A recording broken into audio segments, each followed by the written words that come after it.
এবারে আরো কিছু খবর নিয়ে দেখুন এটি ডেস্ক রিপোর্ট।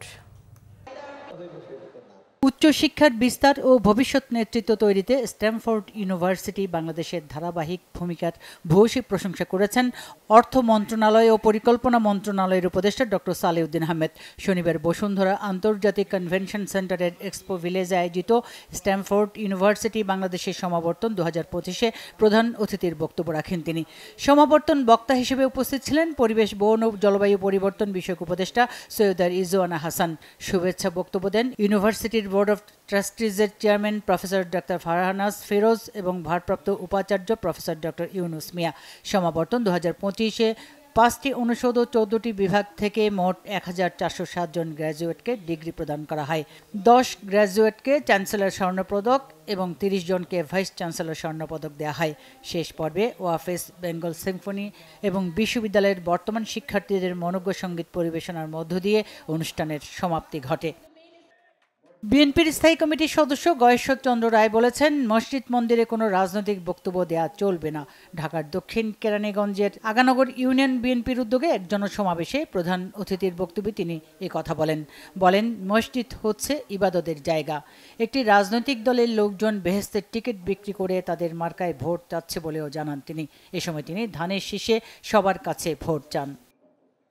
বিএনপি বাংলাদেশকে উগ্র ধর্মীয় মৌলবাদের রাষ্ট্রে পরিণত করতে চায় না, বরং আধুনিক ও অসাম্প্রদায়িক দেশ গড়তে চায় বলে জানিয়েছেন দলটির ভাইস চেয়ারম্যান ও নোয়াখালী 3 আসনে বিএনপি মনোনীত প্রার্থী বরকতুল্লাহ বুলু। নোয়াখালীর বেগমগঞ্জের গোপালপুর ইউনিয়নের গোপালপুর আলী হায়দার উচ্চ বিদ্যালয় মাঠে উঠান বৈঠকে যোগ দিয়ে প্রধান অতিথির বক্তব্যে তিনি এসব কথা বলেন। বিএনপির কেন্দ্রীয় নেতা ও নাটোর 2 আসনে বিএনপি মনোনীত প্রার্থী অ্যাডভোকেট এম রুহুল কুদ্দুস তালুকদার দুলু বলেছেন, শেখ মুজিব বাংলাদেশকে ধ্বংস করেছে আর শেখ হাসিনা নিজের দল ও পরিবারকে ধ্বংস করেছে। জানান, নতুন করে দেশ গড়তে হলে তারেক রহমানের বিকল্প নাই। বিকেলে নাটোরের নলডাঙ্গা উপজেলার মদনহাট পাবনাপাড়া এলাকায় নির্বাচনী মতবিনিময় সভায় এসব কথা বলেন তিনি। বিএনপি যুগ্ম মহাসচিব সৈয়দ ইমরান সালে প্রিন্স বলেছেন, তারেক রহমান জনগণের আশা ভরসার প্রতীক। তাঁর উপর আস্থা রেখে আসন্ন নির্বাচনে ধানের শীষ প্রতীকে ভোট দেওয়ার আহ্বান জানান তিনি।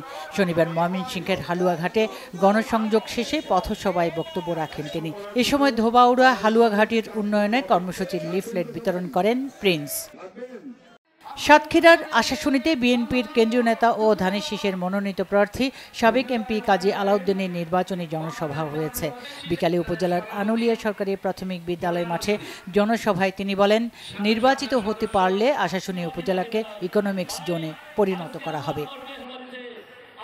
বিএনপি ক্ষমতায় আসবে বুঝতে পেরেই একটি মহল নির্বাচন পেছানোর ষড়যন্ত্র করছে, এমন মন্তব্য করেছেন সাবেক প্রতিমন্ত্রী বিএনপির নির্বাহী কমিটির সদস্য অধ্যাপক রেজাউল করিম। সোনারগাঁওয়ের কাঁচপুরে আয়োজিত অনুষ্ঠানে দলটির 31 দফা অবহিতকরণ ও মানবিক রাষ্ট্র গঠনের লক্ষ্যে এক জনসভা ও র্যালি করেন তারা। ঢাকা 11 আসনে বিএনপি মনোনীত প্রার্থী ডক্টর এম এ কাইয়ুমকে বরণ করে নিয়েছে ঢাকা মহানগর উত্তর স্বেচ্ছাসেবক দল। এ উপলক্ষে রাজধানীতে একটি নির্বাচনী সভা হয়। প্রধান অতিথি ছিলেন ঢাকা 11 আসনের বিএনপি মনোনীত প্রার্থী ডক্টর এম এ কাইয়ুম। অনুষ্ঠানে সভাপতিত্ব করেন নাসিরউদ্দিন পলাশ। জাতীয় কবিতা পরিষদের সাধারণ সম্পাদক এবং শিল্পকলা একাডেমির মহাপরিচালক কবি রেজাউদ্দিন স্টালিনের 64তম জন্মদিন উদযাপন করেছে জাতীয় কবিতা পরিষদ। সংস্কৃতি বিকাশ কেন্দ্রে আয়োজিত জন্মজয়ন্তীতে অতিথি হিসেবে উপস্থিত ছিলেন কবি মতিন বৈরাগী, কবি হাসান হাফিজ, কবি ও শিক্ষাবিদ ডক্টর সলিমুল্লাহ খান, গীতিকবি শহীদুল্লাহ ফারাইজি, প্রখ্যাত আলোকচিত্র শিল্পী নাসির আলী মামুন সহ গুণীজনরা। আলোচনা সভা শেষে মনোজ্ঞ সাংস্কৃতিক অনুষ্ঠানে বেবি নাজনীন, ইয়াসমিন মুশতারি সহ স্বনামধন্য শিল্পীরা গান পরিবেশন করেন। চট্টগ্রামে হয়ে গেল ফ্রোবেল একাডেমির বার্ষিক কনসার্ট। জলবায়ু পরিবর্তন এই প্রতিপাদ্যে টেকসই শিক্ষা উদ্যোগ ফ্রোবেল কেয়ার্সের মাধ্যমে শিক্ষার্থীদের পরিবেশ বান্ধব চিন্তা, দায়িত্বশীল আচরণ ও দীর্ঘমেয়াদী উন্নয়ন ভবিষ্যৎ নির্মাণে উদ্বুদ্ধ করাই এই আয়োজনের মূল উদ্দেশ্য বলে জানান আয়োজকরা। অনুষ্ঠানে শিক্ষার্থীরা একটি আকর্ষণীয় আর্ট এক্সিবিশন উপস্থাপন করে।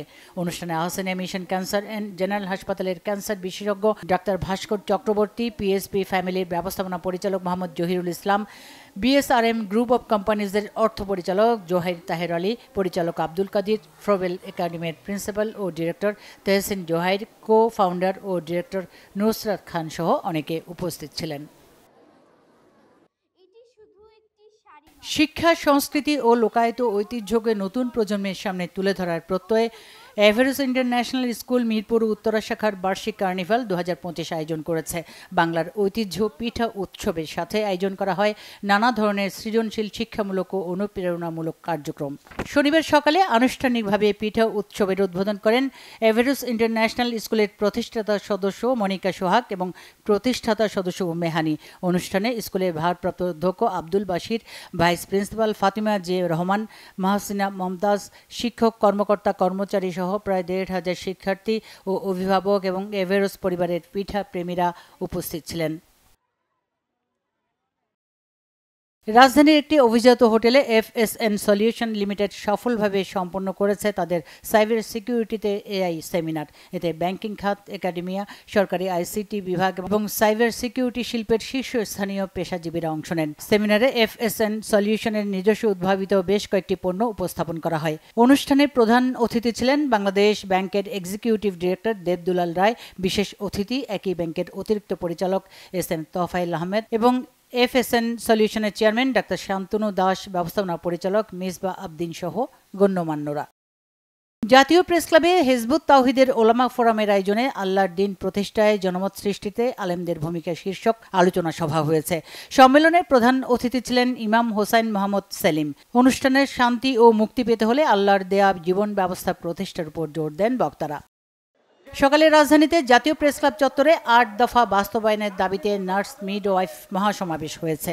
48 বছরের ঐতিহ্য ও অগ্রগতির স্বতন্ত্র নার্সিং প্রশাসন নার্সিং ও মিডওয়াইফারি অধিদপ্তরকে বিলুপ্ত করে নার্স ও মিডওয়াইফদেরকে ভিন্ন অধিদপ্তর একীভূত করার প্রতিবাদে এই মহাসমাবেশটি হয়।